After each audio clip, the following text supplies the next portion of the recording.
Hello, Ridgewood parents and family members. My name is Julie Goche. I'm the principal here at Ridgewood, and I wanted to review with you our arrival and dismissal procedures for Ridgewood to help with a smooth transition into the school year.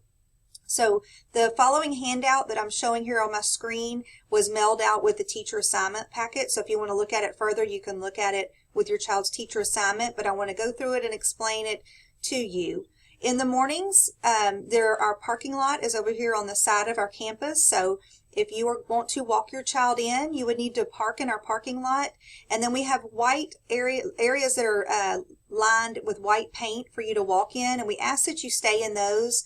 One thing that happens sometimes is if people park out on the street here on Merriman or somewhere else, they end up walking up through the grass and then start trying to cross through the circle drive here, and that's where our cars are driving through that are dropping kids off.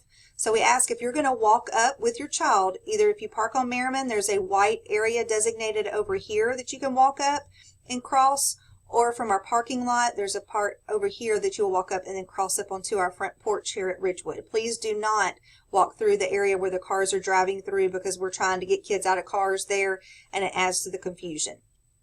In the afternoon, if your kid goes home on the daycare vans or with our bus system, they will be dismissed at other areas. This would be instructions for people that are picking up their students after school.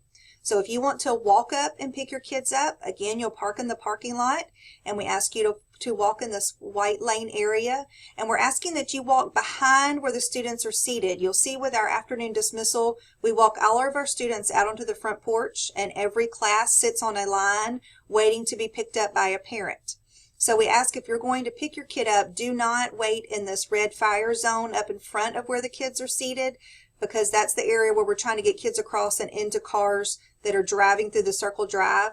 So if you will go back behind, and in the beginning, our teachers like to lay eyes on who's picking up the kids. So be sure and wave at the teacher and make sure the teacher sees you as you take your child. But you will walk back behind where they're seated, get your child's attention, and then you'll walk back through the white area to the parking lot. So again, do not walk up in front of the teachers or in front of where the kids are seated, because we've got lots of kids crossing into cars there, and we want to keep that clear. Also remember, we know that you want to know how your child's day was, and feel free to email your teacher, but this is a time where we're trying to get kids safely into cars so that if they're not able to stop and visit much, because then that takes their eyes off of the children that we're trying to monitor and watch out here. So please save those times for either phone calls or emails, and not a conference time during our dismissal time. For those that are coming through the drive-through, you will come right on through our circle drive. We try to move the traffic as quickly as possible, and we will bring your child out to you. If you're coming through the circle drive, do not get out of your car, and you will stay in it, and we will bring your child to you. If your child is not able to do their safety belt or whatever they need to do, then I would suggest parking in the parking lot, walking up and picking them up, and then bringing them to your car. It holds up our entire line if you have to get out and get them into different seats or seat belts or whatever it may be. So please, if they need assistance, we ask that you park and walk up. If they can handle it on their own, then please come through the circle drive.